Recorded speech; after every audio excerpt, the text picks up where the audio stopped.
Frank and Joe were friends for many years, and they went to the bar after work every day. And Frank said to Joe, look at those two at the end of the bar there.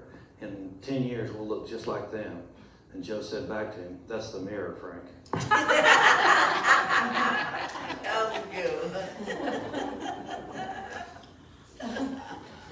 Today's lesson is a safe place. Hopefully not that the bar's not the safe place for you, but anyway. So when we talk about safe place, we have to first of all begin with the question, where is your safe place? And if you think about that for a minute, I bet you could come up with some things that come to mind. But, in fact, a lot of you might say this place. I hope so. But where do we think about when we think of a safe place? Most of us will decide a physical place when we're talking about a safe place. Of course, that's not what we're going to only talk about here today. But that's what we usually come up with. But when we think about that, it's just like when we think about when someone asks us, who are we? What do we usually do? We usually say what we do for an occupation, don't we? And I've discussed that before. I've discussed how we say when somebody says, if you're at a party and you don't know somebody, says, well, who are you? You say, well, I'm the accountant for whatchamacallit or something, or for have my own business, whatever you decide to say, that's what you usually say, right?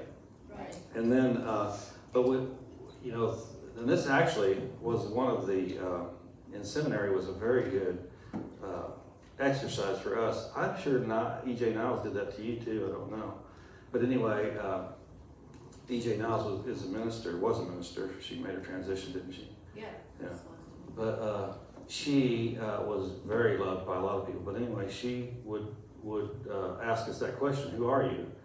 And in a class one day as an exercise, and we all put down exactly like I said, well, we're seminary students, whatever we were doing at the time, right? And that's what we usually respond with, is what we're doing and not who we are, though, as far as a spiritual being and everything. So we have to think of that, and we do have to consider, where we are physically and who we are around, but we need to also figure out when we ask who we are is our spiritual self, because a lot of people don't even get to the idea of a spiritual side of themselves, do they? I mean, as far as nationwide in the United States, church attendance is down, and there's a lot of reasons for it. But one of the reasons is everybody thinks that they can get their spirituality fulfilled in other ways. There are other ways to fulfill a part of your spirituality, but it doesn't fulfill the part that coming to church does. Do you see what I'm saying? So there's a difference between the two, and it's all important, yet it has to be part of the whole spiritual journey. So we can think about a lot of different things when we say who we are, but we have to not forget who we really are. Because when this physical body transpires, what do we do? What are we then? We're not an accountant. We're not a business owner. We're not whatever anymore, are we? We may have a physical place we consider as our safe place too. And that may be, like I said, this church. It could be the bar, but I wasn't considering that really. It could be your home, which I hope it is as far as a physical place, school, or even your hometown. I don't know. Francie put our house on that. I didn't know you had a picture of that. Anyway, it could be all those things, and we hope that this is a safe place for you. I hope it is, that you can voice whatever you think. But this actually this talk came about from a lot of different things. But it came about from also what's going on in the country. The protest on campuses. I don't know if you've heard about that. I'm sure you have if you turn on any of the news. But a lot of things. So we have to figure out where we are safe and figure out how we can define that safe place. But all of these have something in common. All these things I'm talking about, and they have that underpin. They're all underpinned by something that everybody overlooks, and that I've already touched on that, and that's our spirituality. Because if we don't consider the spiritual part of it in our physical life, then we're going to miss out on a lot of things. I had a couple of times from people that I was kind of surprised from, said that they didn't really have understand, I guess, enough about their spirituality to consider themselves spiritual. And, we can go, and some people, forget the idea of church because they're putting the religion tag on it, which we're a religion too, but we're more focused on the spirituality of the individual than the organization part of it. Because, when you think about church, a lot of people say, well, if you join the board, you're going to have to look at the business side of it. It's going to be uglier. And that may be true, but that's just looking at the physical end of it, okay? But it's all tied together. We're in this physical body, and so we can't just shun that altogether, but we can refocus more on the spiritual, and when we do that, the physical takes care essentially of itself. In the Bible, if I think that's next, in the Bible it says this, I will sleep securely in a bed of peace because I trust you. You alone, O Eternal One, will keep me safe. That's from Psalms 4:8. And, if you read the Bible, and I know that everybody in here has read some part of the Bible at some point, and if you've been hurt by the Bible, there are so many different versions nowadays that you, as far as translations, that you could get something that might help you to understand the thought in that better. This was from, and I can't even remember the name of it because I'd never heard of it before. This is from a version that's AGSL or something like that, which I had never heard of. So, but I really liked it because usually on most versions they'll say, instead of the first, I will sleep securely on a bed of peace because I trust you, dear Lord, and you will keep me safe, or something like that. But the reason I chose this one was because I want you to understand that we want to, in spirituality, we need to remove the barriers that you have between yourself and your own spirituality and God. If we, and Lord may not do that, but a lot of people, it does do that. A lot of people, when you say Lord or something, will think, well, I got to go through Jesus to get to God. And that's not the truth, but when we think of that, we have to reconsider our options. And why is that a big deal? Well, the big deal about that is because if we don't understand that we have that direct connection to God, then we are putting ourselves still on a step ladder type of deal. Now, we may grow on a step ladder type of deal in our understanding, but there is no limit to where we can go. As far as we're not going to say to ourselves that, well, we can't go to God without having go through Jesus. And that's not true. That's not what he taught. But that's a different sermon. So we're not going to tell you about that. But you have to remember that in our own spiritual growth, that safe place is where? It's within you. The church is what a lot of people will describe the church is a building, a physical place, won't they? Yeah. But the church isn't a physical place. The church is you and me. And if you and me don't exist, this church isn't going to exist, is it? Now, the building may still be here, but it probably won't be for long. I mean, I don't know how long this church was empty for more than a year, and this physical church. And if it would have sat much longer, I don't know how much longer the physical building would have been here.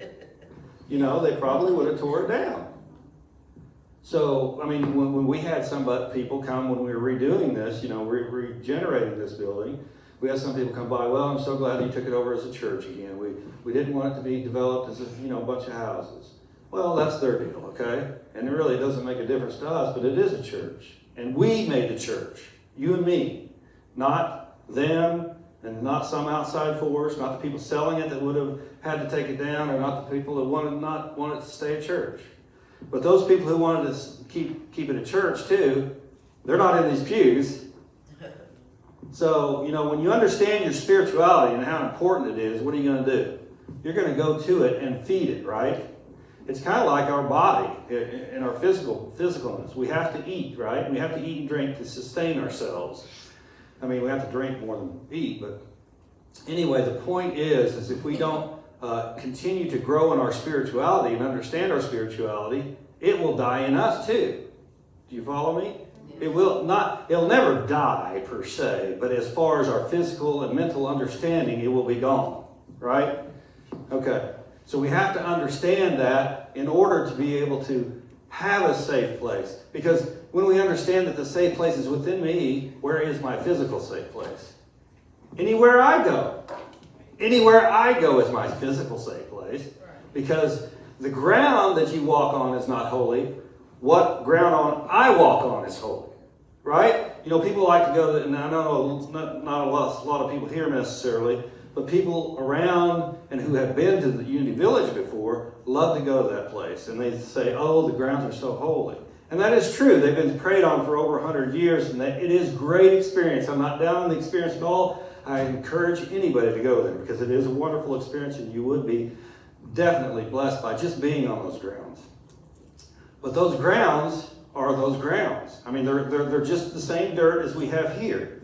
I mean, it's a different part of the country, but you know what I mean. We're getting a little more clay than they do. When you drive off the pavement here, you know, you just go forward with them, no problem. When you drive off the pavement there, you'll get stuck.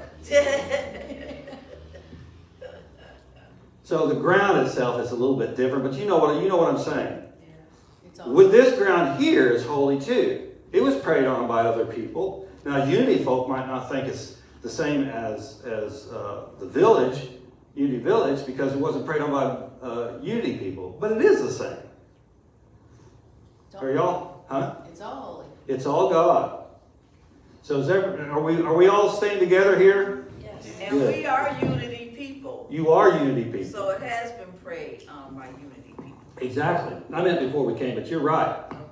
But even before we came, Francie and I were praying on it before we let y'all know what was going on. Because we were wanting to know, is this the place? And we got the answer. So there is only one safe place in life. And when I talk about safe place, because where does peace come from? It doesn't come from outside of us. If you look outside of you, you know, you're not going to find peace, are you, really? I mean, you can, I suppose, if you lock yourself in some area and don't come out, you can find the outside peace, but that's not what peace is when we're talking spirituality. Peace is a knowing that you are a spiritual being and that you can have resolve peace without depending on what's going on outside of you. And you can, but you have to have it. And that's your safe place, peace, essentially. And if you have to narrow it down to one of the powers that we teach in Unity, peace would be the one that you're talking about in here, as far as a safe place. It is an inner knowing, not necessarily an outer showing. Now, it will show in your life as far as you being peaceful. You know, and see, like I say, in the Bible, the wonderful thing about the Bible is that it shows everything that the human condition goes through at any time in life. It's all in the Bible. Now, that doesn't mean that you'll understand it at all times, but it does mean that it describes stories that happened that were for us to understand. Because it's not this is what Jesus did. You know, when Jesus came and he stilled the waters, all those things, he stilled the waters, everything went peaceful when he went around him, and usually everything was calmer when he entered a situation. You know, the people stopped stoning the women when he got there. Or woman, I guess. But anyway, do you follow me? When you have peace within you, when you're in your true safe place, when you are living peace from your life, then peace will be around you, will encircle you, kind of like a force field.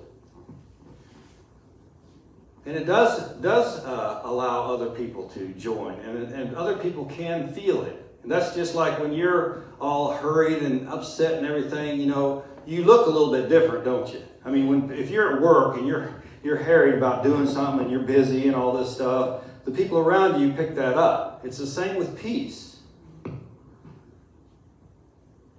So can we have a physical safe place? Yes, we can. Of course we can. Beginning with our own spiritual understanding, though. It has to be our own spiritual understanding that starts that safe place. You know, you can purchase a house and end up paying off the mortgage and be debt-free and everything, but it's still not a safe place until you are safe within yourself. If you still go on that thinking, that thought process of, though I have to do more and more to this house, then you are not at peace, free with yourself. It starts with you, like everything. First, we must recognize that all individuals belong. To get this peace, to get this safe place, you have to recognize that all individuals belong. You won't get it unless you really recognize that. If we keep criticizing other people for whatever they believe, whatever they look like, whatever this or that, whatever the reason is, we're not going to have peace. And we're not going to be the peace that we're talking about spiritually. I mean, we can, like I say, close ourselves off. Don't watch the news. Don't watch it. And I suggest don't watch the news if it bothers you. You have to get to a point where you're at peace. But anyway, if you're at peace, all that stuff won't necessarily ruin your peace, but you will understand more of how to make other things peaceful. So we have to recognize that all individuals belong. And I specifically use individuals because, as you know, in unity, there's a difference between an individual and a personality. Okay? The personality gets upset about things. The individual stays at peace and understands that the safe place comes from within. That does not mean that we all agree on everything. It definitely does not mean that.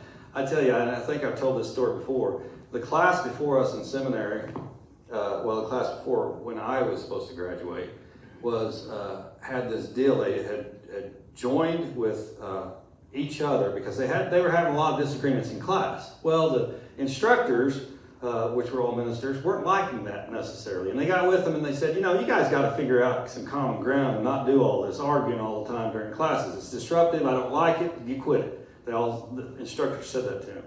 Well, they came up with this idea, said, well, we'll just agree to disagree. Yes. And you've heard that before. I know you have, and it wasn't something new, but the instructors did not like that one bit.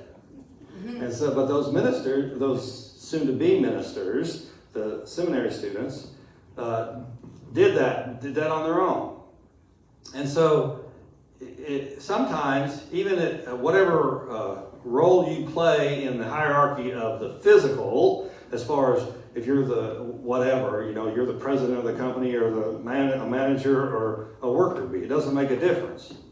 If you are, because I guarantee you, even your spouse, you're not going to agree 100% with. Now, everybody knows that Francie agrees with me 100%, but that's just smart on her part. So, but anyway, you have to understand that everything, you don't have to agree on everything. In fact, it would be quite a boring world if we did agree on everything, if you think about it. I mean, in fact, this country, in fact, was based on that. It isn't based on necessarily,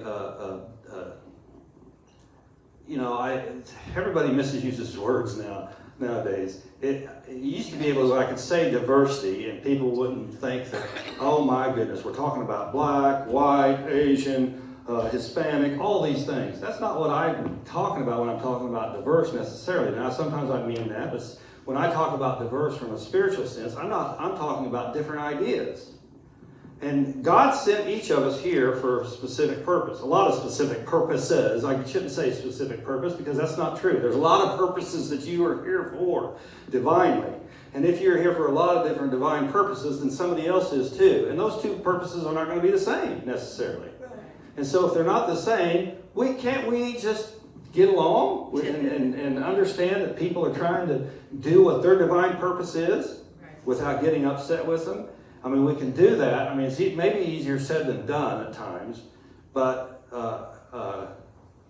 because there's when you have your safe place, you're not going to get in somebody else's face and say that I'm right, you're wrong. Okay, you're just not going to do that. Or what you could do is if you have a big disagreement on a topic, is say I want to hear what you have to say because I haven't heard that before. That's not where I stand, and it may not be where I stand after I hear you. But it is okay to hear, because I want to understand where you're coming from. So we don't have to agree on everything. But I'm not going to say what those ministers say, because I don't want to get in trouble. Did those ministers pass that class? Oh yeah, they all got through. Eventually, yeah. Yeah, they all got through. Well, they would have had to get rid of everybody. Well, that wouldn't happen. They should take it over again. So they get something right. No, anyway, my background is what they didn't like. All of them, anyway, neither here nor there. Don't live in the past. Many people leave Unity, and I want to discuss this because many people leave Unity because they can't understand how two people with vastly different views of life can coexist and build a better world. And, when I wrote that, I was actually I wasn't really talking necessarily about congregants. I was talking about ministers. But it could be congregants too. But in fact, it has been many congregants too. It sure has. But, in fact, one, since we've been here, I had this great lady, actually. She was very nice, great part of the congregation. She wasn't here when we came, but she started after we came. And she came and she had heard me speak and tell about how evil has no power in itself. And so she came to me and asked me about how she just can't come to grasp with that. She just doesn't believe it. And I said, well, you don't have to believe it. Just try to test it if you want to. But anyway, what ended up happening is she ended up leaving the church because she couldn't come to grasp with that. And that's okay. I'm not saying that everything I say that you have to take to heart right now. Just give it a chance at least and think about it. So, but back to necessarily ministers is over my time, it really is kind of a probably since I don't know if it went back to the 80s, but I'd say for sure since the 1990s, that some ministers have ended up trying to go and learn, think they've learned everything from Unity, try to go and learn more from another type of teaching, which is fine if you want to add that. But the funny thing to me is that if you leave Unity thinking that that's all that Unity can help you, I think you're doing yourself a disservice, because of the fact that Unity is an endless teaching. It's not a stop. You can go this far and stop here. As long as you have a direct path to God, you know. Well, if you have a direct path to God, you understand you have a direct path to God, which is a core teaching, then you will know from your own understanding with God, through your prayer and meditation time, that you can grow forever in this body, in this life. I mean, I haven't seen the person that's made the fourth dimension yet, and maybe they're out there, and maybe they're closer than I think. Who knows?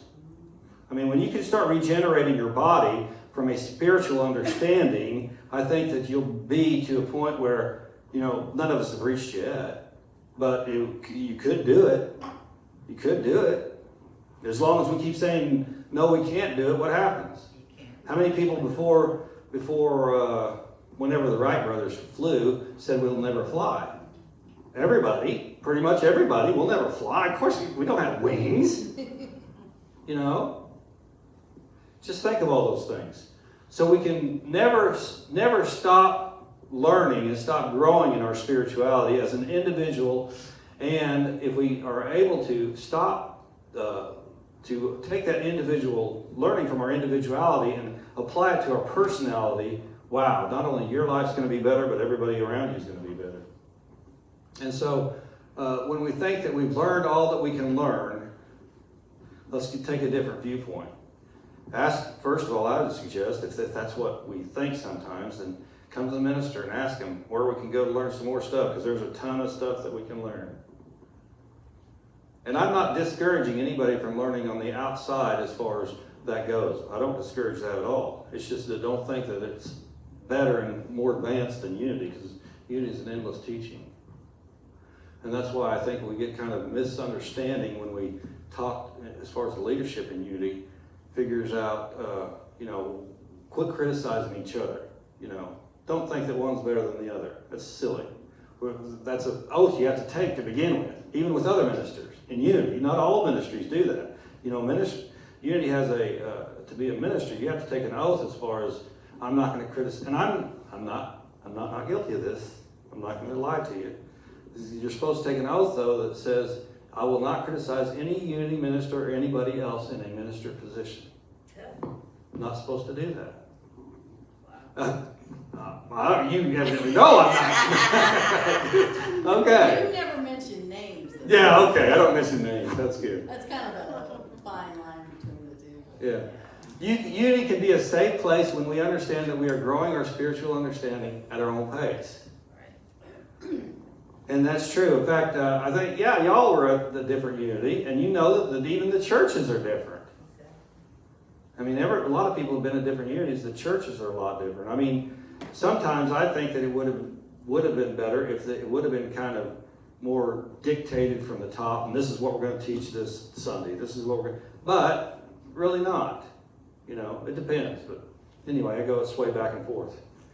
So we don't do that. And that's why when you go to a different, and when you're out of town, I hope you make the time or make the plans to go to a different unity church. See what it's like. Bring back those good things that they do and let us know so we can incorporate them too.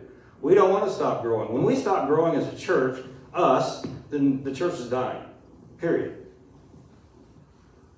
So this can be our safe place as far as a physical place, but whenever that time capsule is going to be opened, it's going to be a different place. I don't know what it's going to be, but it's going to be a different place. I hope you have and find many physical safe places in this world. More yet, I hope you find them from your spiritual safe place, one with God. And I hope you do. Because that's the only safe place that's guaranteed in this world and in this lifetime. Don't you understand that? I mean, you can follow me, is that right? Yes. Okay, good. So if you can, then go be your best self. Thank you for being here. Now, Reverend Francie did a great job, because I couldn't really pick up a song for this title, but she did a great job. And she got me 2 songs, and they were both very good. One was a little bit more of a downer, so I didn't pick it. But anyway, it was a good song. On this joyous day. Huh? That's what I thought too, on this joyous day. Yeah. Yeah, and this is a cool song, but You need to tell them. don't pick up, don't listen to the cuss word that's said. Just once, don't look for it. Now you'll be looking for it, won't you? I shouldn't have said nothing. Anyway, all right, here we go. It's a good song. He